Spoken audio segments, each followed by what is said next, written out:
അപ്പോൾ പതിവ് പോലെ ഇന്നും യാത്രയിൽ തന്നെ തുടക്കം ചെരുപ്പിടലും വാതിൽ പൂട്ടലും ഇതൊക്കെ തന്നെ.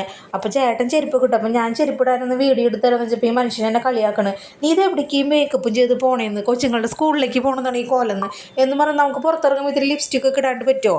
അവരുടെ പോലെയാണ് നമ്മൾ. അങ്ങനെ മേക്കപ്പ് ഒക്കെ കഴിഞ്ഞ് ഞങ്ങൾ ഇറങ്ങിയപ്പോൾ നല്ല വെയിലുള്ള ദിവസം ഉണ്ടത്. പിള്ളേരുടെ യൂണിഫോം ബുക്സൊക്കെ വന്നിട്ടുണ്ട്. അപ്പോൾ അത് വാങ്ങിക്കാനായിട്ട് പോണതാട്ടോ. അപ്പോൾ ചേട്ടനുള്ളതിനോട് കാറിൽ അങ്ങോട്ട് പോകാമല്ലോ.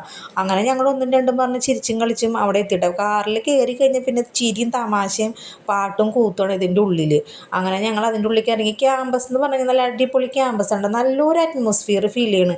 കൂടുതൽ ചെടികളും അതിൻ്റെ ഗ്രൗണ്ടും എല്ലാം കൂടി എനിക്ക് തോന്നുന്നു സിസ്റ്റേഴ്സിൻ്റെ ഒരു ഇതായതുകൊണ്ട് ഒരു കാമായിട്ട് പോണ ഒരു ഇതായിട്ട് എനിക്ക് തോന്നണം കേട്ടോ. അതിന് ബാക്കിയുള്ളവർ ഇങ്ങനെ അല്ലെന്നല്ല കേട്ടോ ഞാൻ പറഞ്ഞത്. പക്ഷേ എനിക്ക് എന്തുകൊണ്ടും ഈ സ്കൂളിൻ്റെ ക്യാമ്പസ് ഭയങ്കര ഇഷ്ടമാണ്. അപ്പോൾ KGയുടെ സെക്ഷനിലേക്കാണ് ഞങ്ങൾ വന്നേക്കണത്. അപ്പോൾ ഡുണ്ടു ആ കുളത്തിൽ ആമയുണ്ട്, പിന്നെ ഈ സ്റ്റാച്യൂസ്. അപ്പോൾ ആമേനെയും മീനെയൊക്കെ അവിടെ കണ്ടു നിന്നവർ. പിന്നെ ഏട്ടൻ പറയണ ഈ സ്റ്റാച്യൂന്ന് അത്ര ഫിനിഷിങ് ആയിട്ടില്ലാന്ന്. ആൾക്ക് ഇതിൻ്റെ വർക്കാണല്ലോ. അപ്പോൾ ആൾ പറയണ അത്ര ഫിനിഷിങ് പോരാ അത്രേ. ഇനിയിപ്പോൾ ഓരോ വർക്കേഴ്സിനും ഓരോരോ അഭിപ്രായം ആയിരിക്കില്ല. ഇനിയിപ്പോൾ എന്തായാലും അത് മാറ്റാനൊന്നും പറ്റില്ല. കാണാൻ നല്ല ഭംഗിയുണ്ട്, പക്ഷേ ആളുടെ അഭിപ്രായത്തിൽ അതൊന്നും അത്ര തൃപ്തി പോരാന്നാണ് ആൾ പറയണത്. ഇനിയിപ്പോൾ എന്ത് ചെയ്യാൻ പറ്റും, ഉണ്ടാക്കി പോയില്ലേ. ഇതൊക്കെ കണ്ടു കഴിഞ്ഞപ്പോൾ എന്തോ ഒരു ഇത് നല്ല രസമുണ്ട് കേട്ടോ. അവിടെ ആ ക്യാമ്പസ് KGയുടെ ആമ്പൽക്കോളവും താമരയും മീനും എല്ലാം ഉണ്ട്. കുട്ടികൾക്ക് കളിക്കാൻ എല്ലാ കുട്ടികൾക്കും നന്നായിട്ട് ഇഷ്ടപ്പെടുന്ന സ്ഥലങ്ങളാട്ടത്.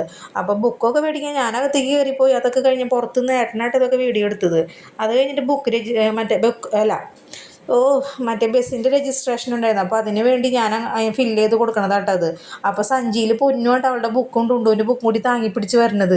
അങ്ങനെ ബുക്കിൻ്റെ സെക്ഷൻ കഴിഞ്ഞ് ഞങ്ങൾ നേരെ യൂണിഫോം സെക്ഷനിലേക്ക് വന്നു. അപ്പോൾ അവിടെ ലഞ്ച് ബ്രേക്ക് ആയതുകൊണ്ട് മാം ഫുഡ് കഴിക്കാൻ പോയേക്കണ്. അപ്പോൾ കുറച്ച് നേരം ഞങ്ങളവിടെ പോസ്റ്റ് അടിച്ചിരിക്കേണ്ടി വന്നു. പിന്നെ അങ്ങനെ മാം വന്ന് ഞാൻ യൂണിഫോം വാങ്ങിച്ച് വരുന്നതായിട്ടാണ് കാണുന്നത്.